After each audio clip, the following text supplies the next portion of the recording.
Buenas noches, país, ¿cómo están ustedes? Una nueva semana en Economía Ahora y los recibo acá en mi living, charlando ya de otra cosa, porque gracias a Dios hemos terminado esta lucha electoral que culminó este domingo. Este domingo se consagró un presidente, el otro indudablemente perdió, se comunicaron como para confirmar quién iba a reconocer primero la derrota, que iba a ser Macri, y apareció un escenario donde los perdedores parecían los ganadores y los ganadores parecían los perdedores. ¿Por qué digo esto? Porque salvo María Eugenia Vidal, que Dios le dio un descansito, según ella, y eso lo enfureció a Kicillof, en el marco de Macri se transformó en un estadista. Saludó al presidente nuevo, lo invitó a desayunar y lo invitó casi a gobernar y a ponerse de acuerdo porque el país explotaba. Eso es cierto. Por otro lado, en el otro palco, no sé si ustedes notaron las figuras que había. Estaba Cristina, estaba Alberto, estaba Massa, no lo mencionaron, como si no estuviera, y aportó una serie de votos. Y no había más nadie. No había ningún gobernador, no había ningún intendente, salvo muchachos de la Cámpora, junto con Kicillof y Magario, que habían ganado la provincia de Buenos Aires. A ustedes los invitará a pensar por qué pasó eso, quién dio la orden, por qué Lamens no estaba. Y bueno, alguien dio la orden. Alguien dijo, esto es lo que va a estar y lo demás no va a estar. Así que ustedes piensen lo que pasa con información. Se preocuparon en que hoy Alberto vaya a la provincia de San Juan a conciliar lo que había dicho que el gobierno eran él y 24 gobernadores. A la izquierda Mansur, a la derecha Espinosa. No hago ninguna connotación política de izquierda y derecha. Porque hay que arreglar el tema con los gobernadores, están bastante calientes. Ni hablar de los intendentes, que en realidad no se sabe quién fue el que ganó y empezamos la lucha intestina. Lo de siempre. El peronismo se unió para ganarle otra fuerza, le ganó. Y ahora empiezan a definir cómo arman las barajas, cómo van a poner el poder, y ese poder que van a discutir van a ver qué van a hacer entre la nación y el gobierno de la provincia de Buenos Aires, que no es menor. Por otro lado, en información, se reúnen al día siguiente, se dan un apretón de manos, que todo después del debate pensaste que iba a ser un pugilato, pero no lo fue. Estamos madurando los argentinos. Se dieron un apretón de manos y concertaron tres cosas. Dos que son obvias. Uno, el tema de mantener el dólar dentro de un valor lógico. ¿Cuál es el valor lógico? Vamos a tener a Milei, así que le vamos a poder decir si existe lógica.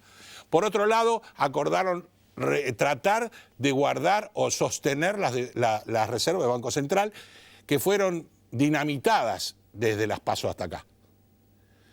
Y una tercera que quedó en danza es el tema de contener la inflación. Porque obvio, hay economistas que dicen que íbamos a una inflación, la mayoría lo estaba planteando que esto estaba totalmente descontrolado, y puedo decir Milei lo dijo, porque lo dijo, y en estos muchachos se ponen de acuerdo para que el interregno de estos 42 días no sigamos en la que estuvimos hasta acá. ¿Qué conclusión sacamos? Bueno, que hasta ahora la tranquilidad reina. Reinará por mucho tiempo más. Hasta ahora la CGT manda algún mensaje. ¿Seguirá mandando ese mensaje? Hasta ahora los servicios van a estar congelados. Hasta ahora la nafta no va a aumentar hasta dentro de muy poquito, porque en realidad también vamos a negociar quién hace la tarea sucia. Y Alberto no la quiere hacer. ¿Y Macri? No lo sabemos. Por ende, estamos ya en otra etapa. Por suerte, estamos en otra etapa del país. Una etapa en que cambió todo, que tenemos un presidente nuevo, que es un conocido viejo, y tenemos un presidente viejo que tiene el poder hoy y que va a ser el nuevo líder de la oposición, aunque no lo cree. Yo me pregunto, en este momento Pinti en su momento decía que este país es tartamudo, porque siempre repite lo mismo. Yo estoy de acuerdo. Y cometemos siempre los mismos errores. ¿Cuándo vamos a generar una fuerza para que esto cambie? Usted y yo lo tienen que pensar. ¿De qué vamos a estar hablando en este programa? Por un lado está explotando América Latina, por todos lados. Europa también, Estados Unidos también con impeachment. Tenemos problemas por todos los costados y Argentina todavía en esa no entró, todavía dije. Y por otro lado, como estamos en problemas internacionales, vamos a estar con un analista internacional y periodista que es Eduardo Martínez. Y por otro lado, la economía argentina. Lo nombré 2 veces ya, Javier Milei, alguien que revolucionó la televisión, revolucionó las discusiones, revolucionó lo que hablábamos de economía. Hoy vamos a preguntarle a ver si va a seguir con esta revolución y por qué no la lidera. Señor director, los que auspician este programa venimos de lleno con los invitados.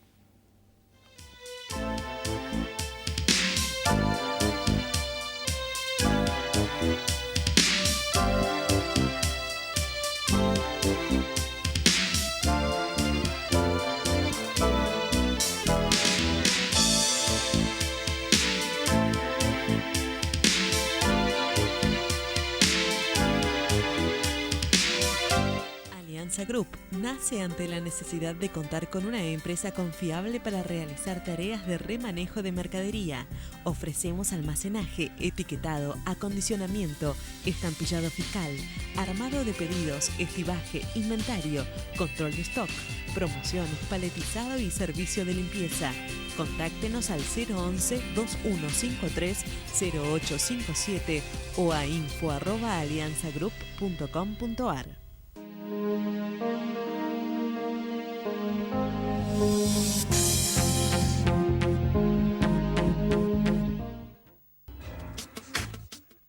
Bodega Iacarini cuenta la historia del vino de San Rafael.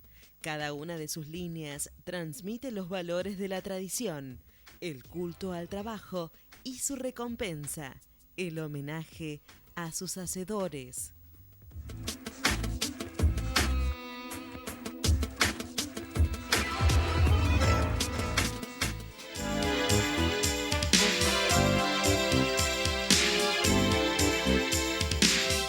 Primer bloque del programa, y lo dije, íbamos a estar hablando, por supuesto, de lo que pasa en lo internacional. Nada mejor que hablar con Eduardo Martínez. ¿Cómo estás, Eduardo? Un placer. Gracias por haber venido a Economía Ahora. Bueno, mira, nombramos, por ejemplo, Venezuela, Perú, Chile, Ecuador, hasta Uruguay. Bolivia, Perú. Bolivia, sí, Perú lo había dicho, pero Bolivia me lo olvidé. Sí. Estamos todos con problemas. Argentina ni hablar, tiene sus problemas particulares, que no es quizás el quantum de todos, pero por ahí mezcla todo un poco, ¿no? ¿Cómo ves? A ver, por empezar, yo creo que a veces algunos presidentes en Latinoamérica olvidan eso. Olvidan que están en Latinoamérica. Latinoamérica. Vamos a empezar por lo sencillo, ¿no? Porque a veces uno se siente medio tonto explicando lo obvio. Sí, pero es cierto. Pero bueno, a veces uno piensa porque te compraste el mismo foquito que usan en los Champs-Élysées, te transformas en Francia. Sí. Y lo pones en la plaza y sos París. Y estamos en Latinoamérica. Y Latinoamérica tiene temas transversales, en común, problemas que tenemos de siempre. Algunos totalmente entendibles, lo tengo que decir, totalmente entendibles, por cuestiones que venimos heredando de nuestros inicios. Fuimos territorio saqueado durante mucho tiempo. Claro, y por nuestros orígenes. Exactamente, nos costó mucho armarnos porque éramos multiculturales. Pensá que nosotros nos independizamos en 1810, pero el primer presidente que tuvo todo el territorio nacional a cargo fue Mitre en 1864. Es decir, tardamos 54 años en organizarnos. Y esto no es lo único que ocurrió. El primero que se independiza es Haití, es el peor que está. Entonces, es decir, Latinoamérica es complicado. Esto significa de que si vos te transformás en un presidente latinoamericano y no atendés 3 cosas de entrada el primer día, a los ponchazos con lo que tenés, pero lo atendés, que tiene que ver con infraestructura, con desigualdad y con pobreza, o sos un malintencionado o sos un idiota. Podés ser de derecha, de izquierda, del centro, de arriba, de abajo, no te ocupaste de eso, sos un inútil. Y uno dice, pero bueno, escuchame. Tenemos casos. Pero nosotros tenemos... Nosotros. Claro, tenemos un simposio de inútiles, claro, no. La famosa máquina de cortar boludo. Exactamente, exactamente. Y uno de repente ve y dice, bueno, pero ¿por qué todo ahora? ¿Hay cosas transversales de lo que está ocurriendo en todos los países que nombraste? Evidentemente sí. Yo te digo que son los menos. Está lleno de particularidades los casos. Cada uno tiene su tema. Sí hay temas que nos unen, como por ejemplo el hecho de no atender, por ejemplo, temas de desigualdad. La multiculturalidad que tiene Latinoamérica. Hay países que tienen 20 etnias en territorios semejantes a una provincia nuestra, con 10 idiomas. Bueno, es difícil manejar cosas así, con sus propios modos de ver la economía, con sus propias formas culturales de ver el derecho. Cada una de esas etnias tenés que unirlas en un país. Cosa que es muy difícil. Es muy difícil. Y de repente uno ve y dice, sí, pero a ver, la verdad es que los países latinoamericanos que en número les estaba yendo mejor son los países que, paradójicamente, estaban adheridos a estos neopopulismos, ¿no? Salvo el caso de Venezuela, que pasa a ser el hombre de la bolsa. Es decir, cada vez que alguien se manda una macana... El distinto. Claro, es decir, vos te mandas una macana y te vas a parecer al hombre de la bolsa, ¿viste? Que también es una exageración. Pero lo cierto es que, por ejemplo, Ecuador, mira, y te lo puede contar muy bien después. Ya se sabe que era una economía dolarizada. Se dolarizó totalmente. Claro, pero fíjate vos, cuando estaba Correa, sabía que tenía un problema de infraestructura y sabía que no tenía la plata. ¿Y qué hizo? Como hicieron un montón de presidentes, se endeudó. Pero Correa se endeudó bien. Correa hizo, por ejemplo... Se endeudó invirtiendo. Pero a ver, hizo 2 centrales eléctricas, hizo caminos por todos lados, hizo represas, hizo... La veías. Es decir, no acá como que nos endeudamos y la plata no sabe, estamos preguntándonos dónde se fugó el 70% de lo que nos dieron, ¿viste? No, ahí la plata estaba, vos las veías, la podías sacar fotitos. En otros países no pasó eso. ¿Pero por qué Ecuador entonces tiene el problema hoy? El problema fue que la propia coalición de Correa, que era su vicepresidente, entra, a los 2 meses rompe con Correa, hace un cambio demasiado brusco en la economía, olvidándose que era Latinoamérica. Estos los errores que... Lo que vos dijiste. Claro, y empezó con una política quizás más pensando como tenemos todo solucionado y ahora vamos a cambiar bombita. Y la verdad es que empezó a descuidar todo lo social y empezó a estallar todo. Y eso en Latinoamérica se paga caro. Vos, la pata social, no digo el asistencialismo. Con una sociedad que se empobrecía. Tal cual, pero fíjate vos que Ecuador fue el país que más creció en Latinoamérica durante muchos años. Después le ganó por un ratitito Perú. Lo destronó Bolivia. Bolivia fue el que más creció, 4% de inflación, perdón, 4% de desocupación, crece al 4,7%, tiene una desocupación de 2 puntos. De inflación, digo, 2 puntos. Nada. Es decir, los problemas de Bolivia son otros. Pasa por lo institucional, pasa por la no renovación, pasa por encapricharse en quedarse. Si hiciste bien las cosas, hiciste un movimiento poderoso, quiere decir que podés tener renovación. ¿Para qué te encaprichás en quedarte? Sí. Es decir, bueno, pasa con los caudillismos, cuando en realidad si los movimientos son buenos tenés que tener renovación. Bolivia tuvo ese problema, y Chile fue otra cosa. Chile es otra cosa. Chile, a ver, cuando te decían no son 30 pesos, son 30 años, es la mejor frase que define todo. Es decir, Chile jamás revisó su historia. Jamás la revisó. Nosotros somos autocríticos, tangueros al extremo. Viste que vivimos repitiendo. Es más, lloramos nuestra macana y la seguimos repitiendo. El llorando. famoso país tartamudo. La hacemos llorando, ¿viste? Chile se aseguró de mantener una estructura política que no cambiara demasiado desde la dictadura. Al punto que no hay vicepresidente, el vicepresidente es el Ministerio del Interior, que en caso de O sea, vos planteás que no hay recambio político. No hay estructura, no hay recambio en la estructura constitucional. ¿No? Claro. La constitución es de Pinochet, el vicepresidente es el ministro que maneja la policía. Si hay una descomposición social y te hacen estado de sitio, pueden sacar a los militares de la calle porque la ley de defensa de ella lo permite, sí. No la nuestra, que del 85 no la permite. Es decir, tiene un montón de elementos típicos de Pinochet que nunca cambiaron. Pero uno ve los números y de repente decís, pero escúchame, tiene 2% de inflación anual. Tiene ahora con el último momento $481 de sueldo básico, casi $500 de sueldo básico. Nosotros tenemos 221, Milei, creo que andaba por ahí, 220 y pico de sueldo básico en dólares, es decir, inflación de casi 60, es decir, uno ve los números y dice, pero estos muchachos tenían que estar bárbaros, es decir, sí, claro, pero lo cotidiano está carísimo. Y en el desarrollo, y en la cultura, y en la salud. Bueno, acá viene el tema. Todo, señor, señora, todo se paga en Chile. Y vos seguro que estás en tu casa y me decís, bueno, pero, loco, la salud tiene que ser paga, las cosas tienen que estar bien. Sí, pero el problema es que en Chile todo eso se paga y es malísimo. La salud es pésima. Nosotros nos quejamos de los hospitales de La Matanza. Tenés que ir a uno chileno. Y sale carísimo. Y tenés que ser pobre, recontra pobre y llevar el carnet de recontra repobre para que te atiendan gratis. Y si vos querés estudiar, te endeudás para estudiar, te recibiste y pasaron 10 años y seguís pagando la deuda. Y capaz que 20 también. Claro, y terminan estudiando pocos.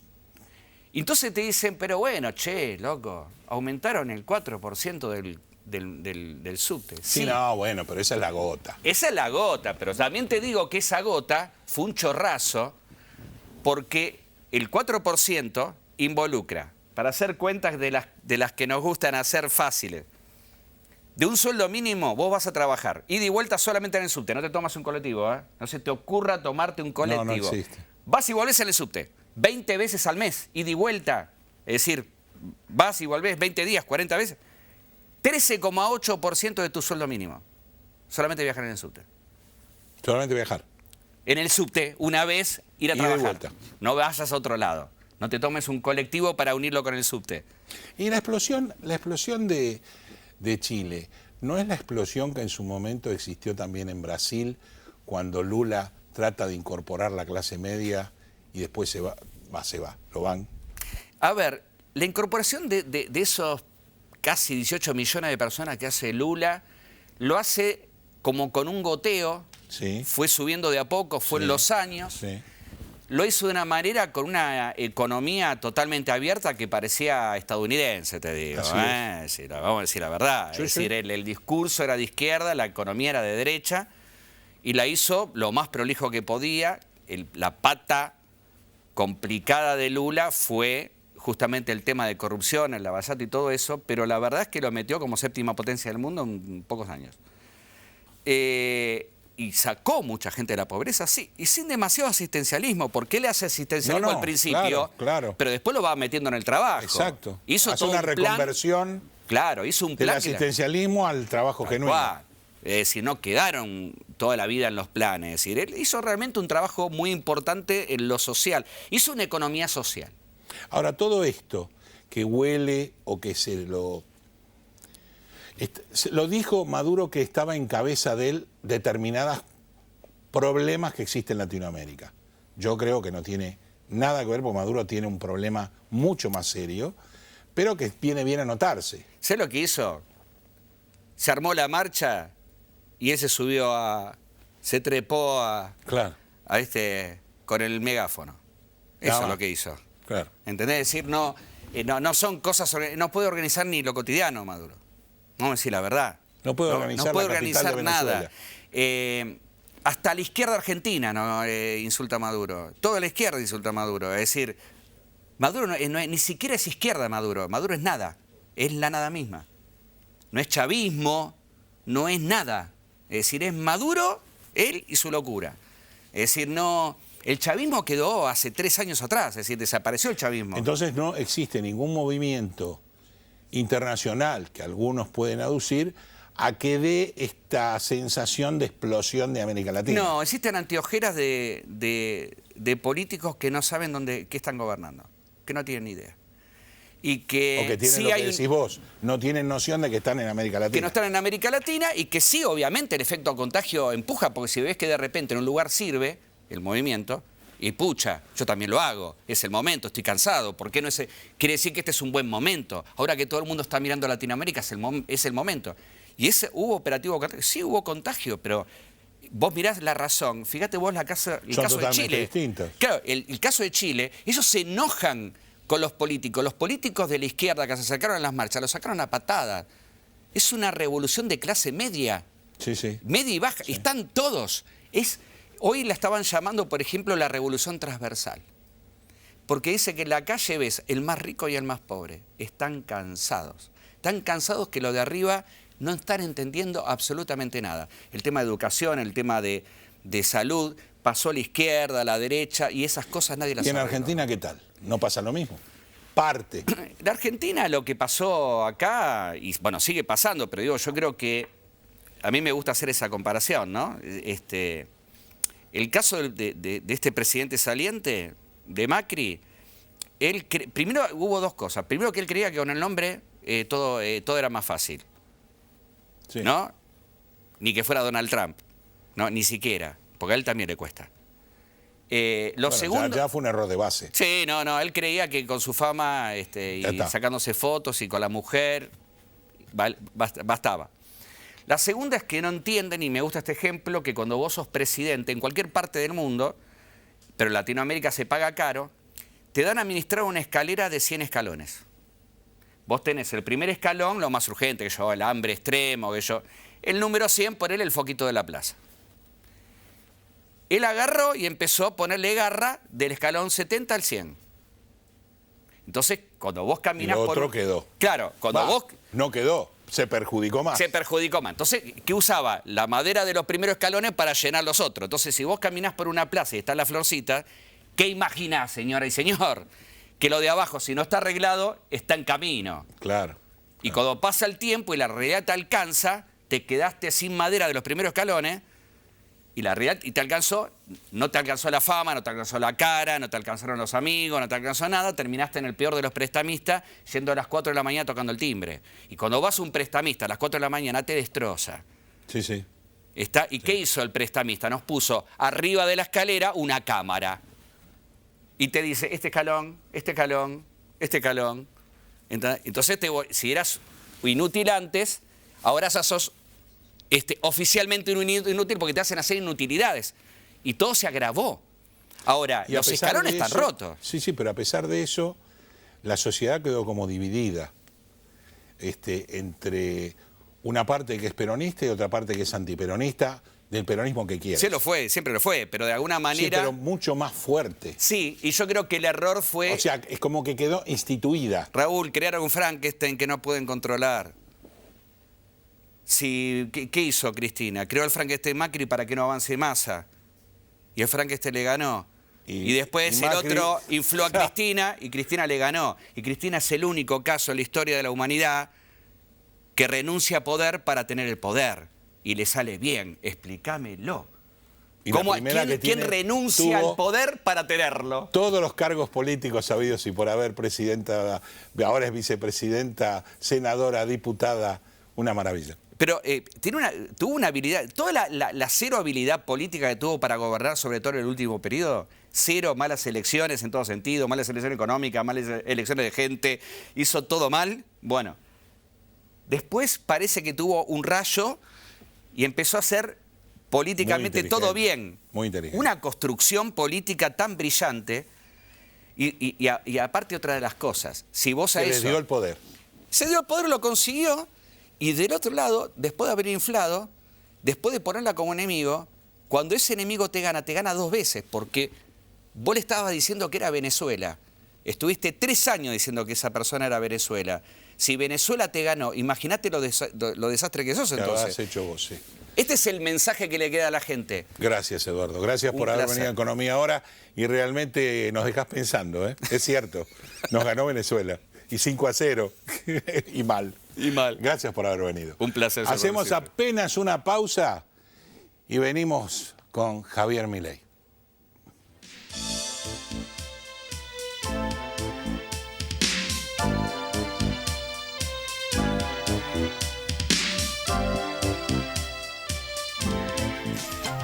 Oeste Pack, desde hace 20 años en zona oeste. Amplio horario de atención, desde las 8 hasta las 17:30 horas. Entregas a domicilio y envíos al interior. Contactanos por teléfono, Facebook, WhatsApp o Twitter. Respondemos su consulta al instante. Gestión Tributaria Integral Sociedad Anónima. La optimización de los recursos tributarios son nuestro objetivo. Una vida de experiencia, brindando servicios y dando soluciones a empresas y organismos tributarios provinciales y municipales. Para más información, info@gtisa.com.ar. Bodega Iacarini cuenta la historia del vino de San Rafael. Cada una de sus líneas transmite los valores de la tradición, el culto al trabajo y su recompensa, el homenaje a sus hacedores.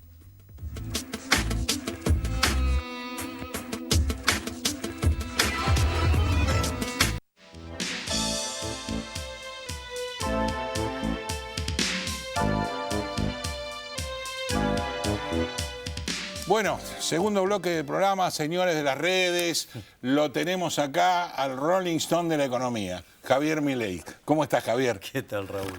Oíme, empecemos por una parte, anulamos el Banco Central. Ah, creí que me ibas a preguntar de cuando era cantante de una banda de rock and roll No, que se llamaba no, Everest no. y hacíamos No. música de los Rolling Stones. Te vi a vos con la fotito de cuando cantabas. Pero no, te iba a decir, con respecto a lo que vos planteabas de explotar el Banco Central. La gente dice, Milei dice eso y qué interesante. ¿Y con qué moneda me muevo?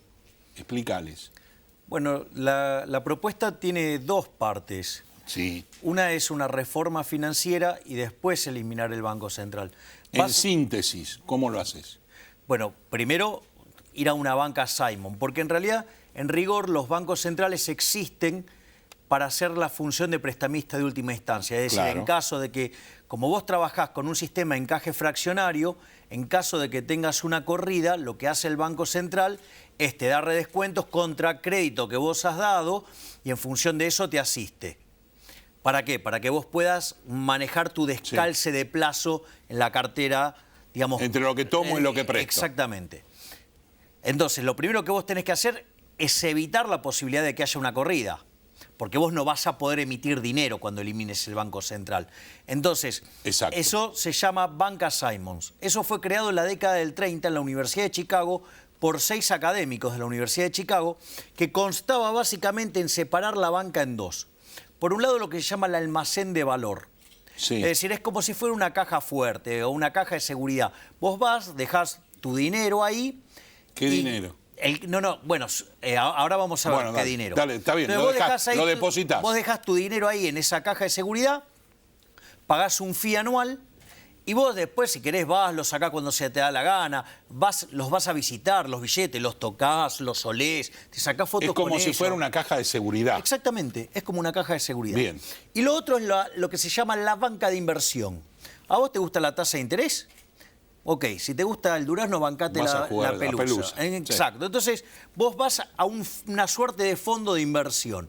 Entonces, si vos vas a un fondo que invierte mal y quiebra, vos perdés, pero eso no se sociabiliza en el conjunto de los individuos. Perdiste vos que apostaste a eso. Exactamente. Y además, esos instrumentos también se pueden negociar. ¿Ok? Porque vos aún cuando tenés una empresa quebrada tiene valor. ¿Por qué? Porque vale por la opción real. Sí, tiene un valor residual, pero lo tiene. Exacto. Entonces, pero la pérdida la paga el que tomó el riesgo. Entonces, una vez que pasa eso, vos tenés un sistema anticorridas. Entonces, vos podés eliminar la regulación porque cada banco se va a tener que ocupar de hacer bien los deberes. Porque si le va mal, van a la quiebra, pierden su patrimonio también. Claro. Eso es lo interesante. Es decir, va a haber competencia en el sistema bancario en seria. Absoluta. Exacto, va a ser un sistema de banca libre. Entonces, tampoco necesitas las regulaciones porque vos mismo te vas a cuidar de no enfermarte, por decirlo de alguna manera. Y después declarás la competencia de monedas. Lo que nosotros creemos con Giacomini y con Mariano Fernández es que a la luz de la historia el argentino ya eligió la moneda. El dólar. Es el dólar. Entonces vos vas a tomar los activos que tengas en el Banco Central y lo que vas a hacer es cancelar los pasivos, que son básicamente la base monetaria, hoy serían las LELIQ y los pases. Está bien, pero bueno, fenómeno. Entonces dolarizamos la economía como en Ecuador. No es como en el caso de Ecuador, porque Ecuador sigue teniendo una banca tradicional de encaje fraccionario. De acuerdo. O sea, igual, digamos, si vos te fijás en esos países donde están En los dolarizados, grandes valores estamos dolarizados. pero tampoco dejan de tener corridas. Yo, digamos, me acuerdo cuando fui a Panamá, les preguntaba y dice, no, desde que dolarizamos no tuvimos más corridas. O sea, igual en el caso argentino, yo de vuelta voy por una banca Simon. ¿Por qué? Porque los políticos argentinos son unos ladrones. Entonces no descarto que en algún momento le no peguen... sea sutil, ¿eh? No sea sutil. Si tenés que decir que son ladrones, decilo. Claro, le pegan una apretada a los bancos para que les presten forzosamente y después no te pagan, te defoltean, entonces vos no tenés con qué devolverle a tus depositantes. Entonces, el sistema tiene que estar absolutamente blindado. Y claramente, aquel que le presta al sector público es probable que la gente no quiera invertir en esos fondos. Bueno, que se la banquen. Digamos que se... Como tiene mayor riesgo. Y claro, obvio. Ahora vos, en muchos programas planteás... Claro que ahí la inflación desaparece. Sí, claro. Absolutamente. Porque, ¿qué es la inflación? La inflación es la pérdida de poder adquisitivo del dinero. Eso puede pasar o porque vos subís la oferta monetaria por encima de la demanda, o cae la demanda, o ocurren las dos cosas a la vez. Eso hace que caiga el poder adquisitivo del dinero. Claro. Y eso significa que todos los precios expresados en unidades monetarias suben. Fíjate que además hay una cuestión moral. Y te lo voy a explicar con un ejemplo bien básico. Suponete que nosotros tenemos una economía acá que hacemos todas transacciones en oro. Sí. Y sucede que yo me encuentro con un físico / alquimista que puede falsificar el oro. Es decir, que convierte el plástico en oro. Digo, sigue siendo plástico, pero nadie se da cuenta. ¿Qué pasa cuando yo genero ese plástico que es oro? Lo tiro a la economía. ¿Qué va a pasar? Baja el oro. Baja el precio del oro. Es decir, todos los precios expresados en unidades monetarias áureas suben. Ven mangas de brutos con Kicillof, Álvarez Agis y todos esos brutos a la cabeza, Banoli, Marcó del Pon, Culfas, todos esos burros. ¿Se dan cuenta que la inflación es siempre y en todo lugar un fenómeno monetario? Ahora, no hay duda. Pero quiero... Claro, en el ejemplo te das cuenta que es así. Ahora, ¿el punto cuál es? Que eso generó una redistribución del ingreso. Sí, claro. Entre los que pusieron oro genuino... Y vos. Y claro, y el estafador. Es decir, entonces la pregunta es... el político. Exacto. Entonces, ¿vos estás a favor de la estafa? No. Es decir, ¿estás a favor en robarle a la gente? Que eso es lo que hace el Banco Central. ¿Y el Banco Central para quién lo hace? Lo hace para los políticos. Claro. ¿Quién es el que gana? El que recibe primero el dinero. ¿Y quién es el primero que recibe el dinero? El político. Es decir, y el último que lo recibe es que el que pierde siempre. ¿Quién es? El trabajador. Y fíjate pobre, esto. sí, el trabajador pobre, la clase baja. Exactamente. Fíjate esto. El chiste de tener Banco Central a nosotros nos costó carísimo. Porque la inflación antes de que existiera el Banco Central... A ver, Argentina nació en 1860, podemos decir. Sí. Bueno, el Banco Central es de 1935. Hasta todo ese periodo la inflación fue 0,9%. Y llegamos a ser el primero del mundo. Y en 35 años fuimos el país más rico del mundo, la fuente Angus Madison. ¿Sí? Ahora, el Banco Central aparece en 1935. Los primeros 10 años fue mixto. Mitad privada, mitad público. ¿Qué es lo interesante de todo esto? La inflación saltó al 6%. Después lo nacionalizamos. Y tuvimos Banco Central Nacional y Popular. En realidad deberíamos haberlo cerrado en 1975 y no lo cerramos, porque lo creamos por 40 años. En ese periodo, hasta 1991, que fue el repudio de la moneda, la inflación promedio fue 225%. Le quitamos 13,0 a la moneda, tuvimos 2 hiperinflaciones sin guerra. Después vino la convertibilidad. Tuvimos 9% de inflación promedio, pero se concentró toda en el primer año y medio. A partir de 1993 fuimos el país con menos inflación del mundo. Después le devolvimos la navaja al mono asesino. En los primeros 4 años del régimen K, la inflación promedio fue 10, después 20, después 30 y nada. Y ahora estamos a final abierto. Puede pasar cualquier cosa. Entonces, la realidad... Vayamos a lo que vos escribís. Vayamos a lo que vos escribís. Vos has escrito 4 libros prácticamente con plan económico adaptado de acuerdo a las burradas que hacen los políticos. Exactamente. Mejorándolo y diciendo la salida está por acá. Pero vos en la mayoría de los programas decís que no tenemos salida. No. ¿Y por qué no tenemos salida? Porque la salida que nosotros proponemos es no compatible con los incentivos de la política. La propuesta que, por ejemplo, nosotros en Libertad, Sí. con Giacomini proponemos hacer una reforma del Estado. En esa reforma del Estado proponemos bajar el gasto público 15 puntos del PBI, el gasto público consolidado, nación, provincia, municipio. Ejemplo, queremos eliminar transferencias discrecionales. Sin desempleo. Exacto, sin echar a nadie. Sin desempleo. Proponemos, por ejemplo, eliminar las transferencias discrecionales de nación a provincia y provincia a municipio. Ah, claro, la guita que usan para tratar de torcer un resultado electoral. Proponemos eliminar la obra pública de Cuajo yendo al sistema de iniciativa privada a la chilena. Imagínate a los chorros de los políticos que no le pasen la guita de la obra pública en esas porosas manos que tienen ellos, que son un colador, o sea, atajan menos que Clemente. ¿Sí? El arquero sin mano vendría a ser. O sea, nosotros también, ¿qué proponemos? Eliminar de cuajo los subsidios económicos, redefiniendo el total de los contratos, o sea, modificando no solo las tarifas, sino el plazo de concesión, el programa de inversiones, la política de... Lo que da el Estado a las distintas empresas para explotar. Exacto. Que muchos de ellos están terminados hace muchos años y que ni se tocaron. Pero viste que ese pasamano es fantástico. Para el político siempre se le queda algo en el bolso. Entonces, la otra cosa que tenés que hacer inexorablemente, en los 3 primeros puntos que te describí recién, que serían para los 2 primeros años de gobierno, son 10 puntos el PBI, ¿eh? No es un chiste. Y después tenés que hacer la reforma del sistema previsional. El sistema previsional está quebrado. Está quebrado. Sí, tiene 3% de déficit y va camino a mucho más. Mucho más. Entonces, y es explosivo en el tiempo. Vos tenés que hacer varias cosas. Claro, por la longevidad. Claro. Entonces, el primer punto que vos tenés es la fórmula. La fórmula delirante que hizo Cristina Fernández de Kirchner hacía que, aun cuando el salario real bajaba, la fórmula seguía subiendo. Una estupidez, digo, propia de ni un mono haría algo tan así. O sea, porque sería ofender a la capacidad intelectual de un mono. Ahora, este gobierno que se está yendo lo quiso arreglar. Sí, entonces intentó arreglar la fórmula. Pero ¿qué pasa? En lugar de usarlo para recapitalizar el sistema, lo usó para financiar el socialismo cloacal de la Evita Amarilla, que ni así le alcanzó para ganar. No le alcanzó. Eso por un lado. Claro, pero viste, ella tan comprometida socialmente, cuando le tuvo que meter la mano en el bolsillo de los jubilados para gastarla a ella, ahí se acabó el compromiso. El socialismo, se acabó el socialismo. Claro, se acabó el socialismo.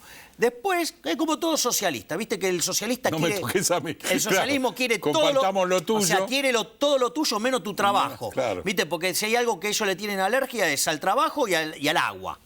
O sea, ahora, al margen de eso, lamentablemente el sistema está quebrado por la irresponsabilidad de Cristina Fernández de Kirchner de duplicar la cantidad de jubilados prácticamente, sí. con jubilados que no hicieron aporte. Siendo un sistema de reparto, lo quebró.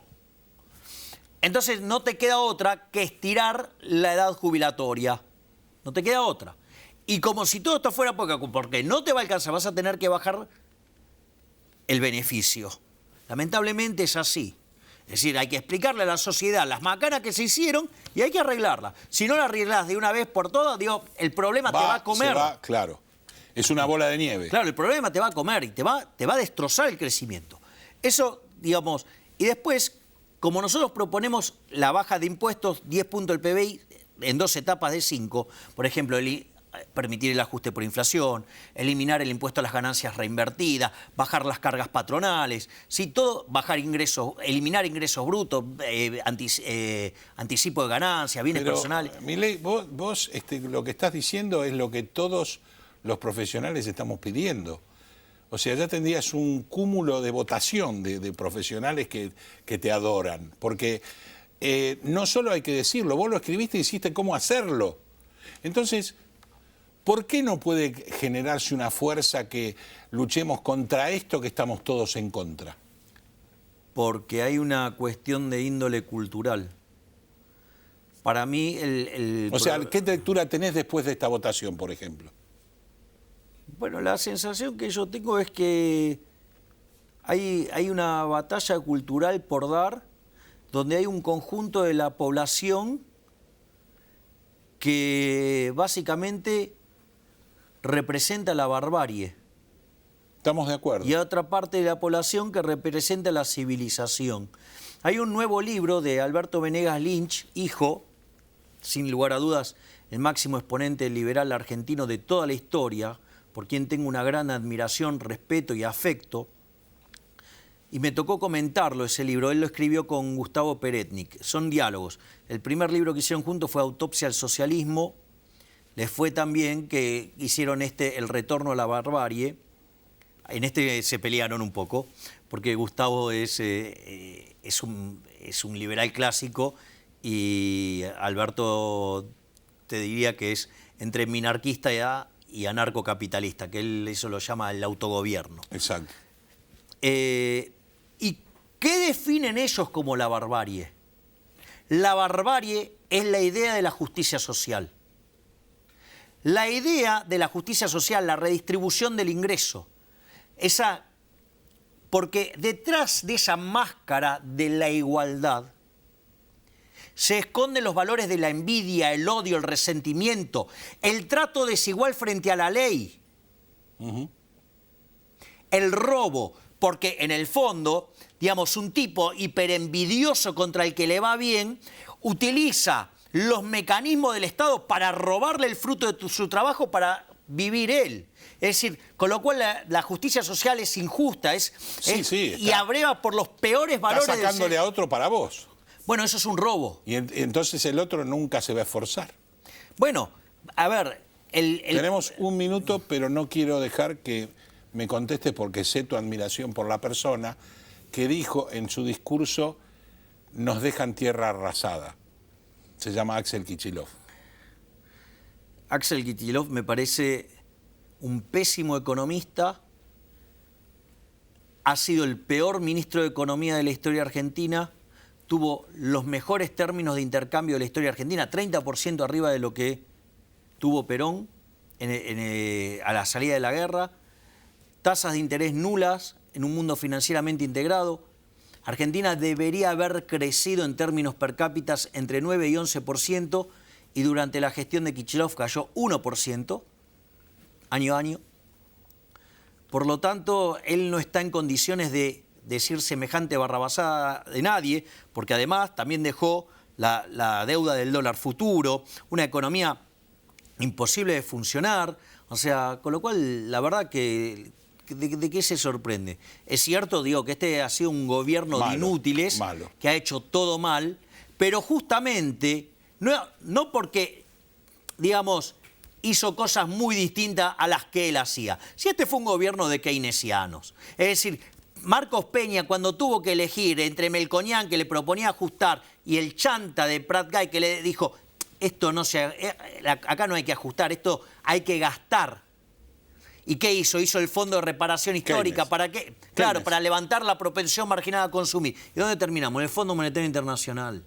Y en la deuda más grande de la historia. Sin lugar a dudas. Gracias, Javier, como siempre, por venir a Economía Ahora. Vos sabés lo que te aprecio y además porque seguís acertando. Qué macana. Seguís acertando. Entonces vamos camino a la peor crisis de la historia argentina. Default con alto riesgo de hiperinflación. Hiperinflación. Gracias como siempre y un saludo a Diego. Por supuesto hacemos una pequeñita pausa y venimos a hablar con Luis María Peña a complementar lo de Javier.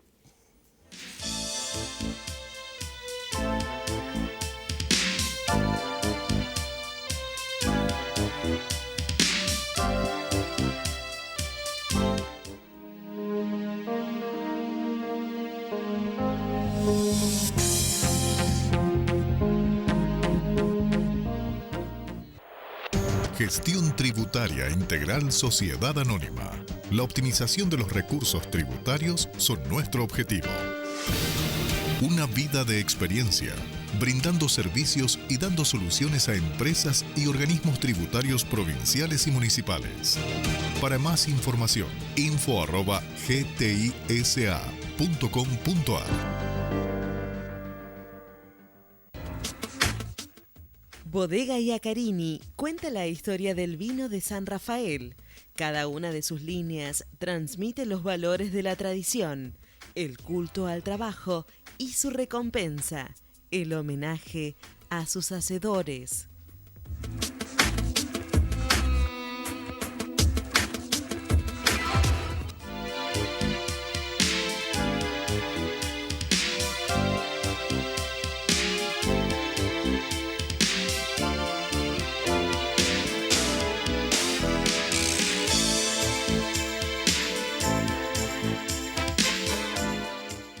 Bueno, último bloque del programa y como siempre estamos con el doctor Luis María Peña. Gracias, doctor, por estar cada semana con nosotros.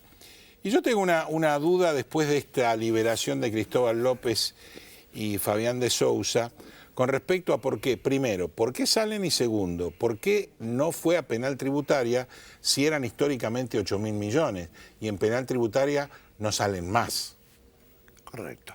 Bueno, lo que pasa es que la euforia de las PASO hizo que se embocara en esta insólita pretensión de Cristóbal López, que se despojó de sus hábitos presidiarios y se creyó con algo que yo ya conocía en la historia. Tengo una experiencia tremenda. Y pensó de que, señores, 8.000, primeramente dejemos de hablar de los 8.000. Sí, no, son 8.000 históricos. Esto puede producir una revolución tributaria. Porque cualquier contribuyente que no es defraudador, sino que omitió, no pudo pagar. No pudo pagar. Y bueno, hay intereses punitorios, resarcitorios, y por ahí le cabe alguna pequeña multa. Sí. Esto fue un defraudador tributario. Y quiere pedir una indemnización. Y todavía el Estado está pidiéndole 2.000 y pico de millones para las empresas que sufrieron con el arrasar de la dirección de la AFIP. Bueno, vamos por parte. La plata esa, terminémosla, no sé cómo metérselo en la cabeza a la gente. Era del Estado. Era del Estado. Él se la retuvo. Penalmente es retención indebida. Pero como eran los dineros del fisco, con la obligación de retener en el momento en que cargaba el contribuyente en el auto. Lo pagaba el contribuyente. Lo pagaba el contribuyente y debía, en términos muy mínimos, eran comenzó en decanato y después era semanal, ingresar los dineros al fisco.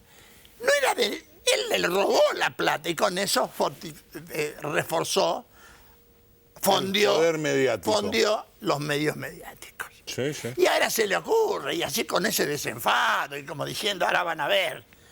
Bueno, lamentablemente, esto se ha morigerado un poco con los resultados de la reelección. Porque, dentro de todos, los porcentajes hacen ver que podemos llegar a tener un sistema republicano, parejo, con una... En la Cámara Baja, en la Cámara Alta... pero en la Cámara Baja, en la materia que me toca, el que tiene preeminencia es la Cámara de Diputados. Sí. En materia tributaria, ¿sí o no? Sí.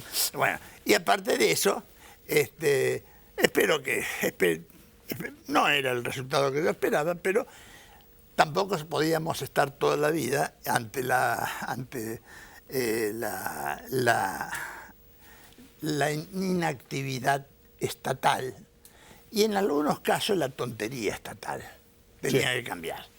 Lo que espero es que Fernández sigue siendo Fernández.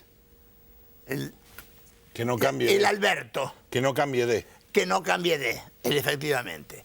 Y al decir yo esto, que podía traer una rebelión fiscal y esto sería tremendo, yo conozco un caso de 45 años de un fulano, 45 años un juicio, de alguien al que el Fisco Nacional y la Dirección General de Renta de Santiago del Estero a un pool que era el dueño de Santiago del Estero. Bueno, le allanó todos los domicilios, le encontró toda la prueba de la defraudación. Pero él hizo una payasada recorriendo todos los municipios y como él pensaba cobrar 2.000 millones, decía, para este municipio yo vengo a donar 200 millones, le entregaban una placa. Se llenó de placas, que es lo único que se hizo. Venderla como bronce, la que eran de bronce, y la que eran de lata como lata.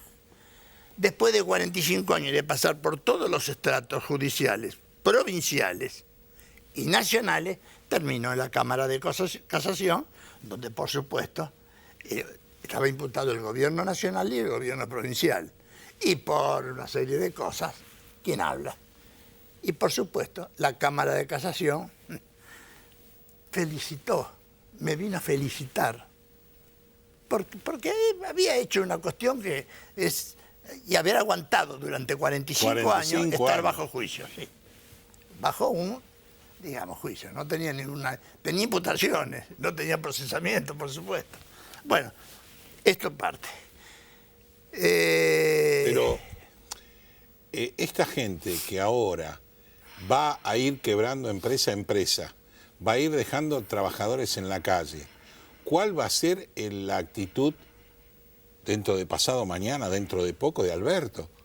Porque ellos fueron en parte cómplices del gobierno de turno. Hablamos de Spolky, hablamos de Cristóbal López, hablamos de Sousa, hablamos de Marcelo Tinelli. Si todo el grupo ese fue el favorecido. Bueno, yo espero que eso no ocurra y que se manden a silencio y se resguarden de la vista de los ciudadanos argentinos.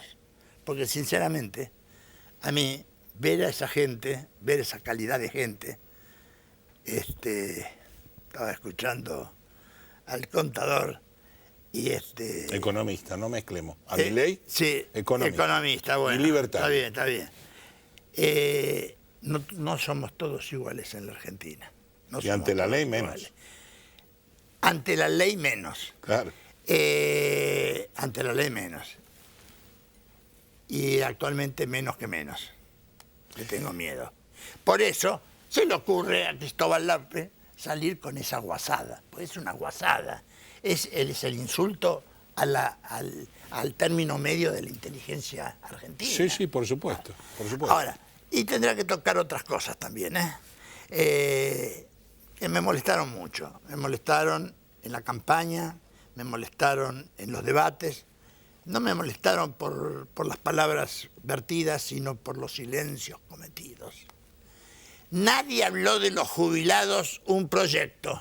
Nadie.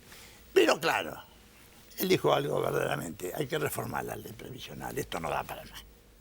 No podemos tener una mochila de 2 o 3 que nunca trabajaron y tenemos que estar pagando las pensiones no contributivas. Y además, esto viene ya desde el tema de Europa posguerra, donde la longevidad de la gente va haciendo que el sistema quiebre. Sí, porque no en todos lados. En Santa Cruz no, No, en Santa Cruz no. En Santa Cruz se jubilan los hombres con 54 años y las mujeres con 52. Santa Cruz es una cosa, es la más deficitaria de todas. Claro, porque la plata que existe oculta, esa no la gozan los ciudadanos. Nos vamos ya. Nos vamos, pero hay una cuestión. Dígame. Las jubilaciones tienen para los de menos ingresos, los jubilados de menos ingresos, claro. Esa clase pasiva que trabajó toda su vida y aportó toda su vida, merece el respeto del gobierno. Que no entren en esa mejora los no contributivos, porque entonces caemos en la política clientelista. El clientelismo. Y eso es repetir las malas lecciones recibidas hasta ahora. Gracias, doctor Peña, como siempre. Bueno, llegamos al momento del arte, por ende nos vamos con un Sueta Art Collection al cuadro. El cuadro que nos brinda en este momento se llama Las Tres Gracias. El autor, Sebastián Chela, que estuvo con nosotros en el programa, es un artista argentino, nacido en 1960, cursó en 1979 estudios de arquitectura y en 1982 en Bellas Artes. hace distintos tipos de arte. Esta, por supuesto, es un óleo sobre tela y las medidas son 120 centímetros por 80 centímetros, cuyo título es Las Tres Gracias. Gracias a Unzueta Art Collection, como siempre. Y para ustedes una semana más, va a ser una semana menos de votación, una semana menos de correr tras el dólar, una semana menos de mejorar algo, pero va a ser una semana más para poder buscar algún cambio y esperemos que lo haya. Hasta la semana que viene. Buena semana para todos.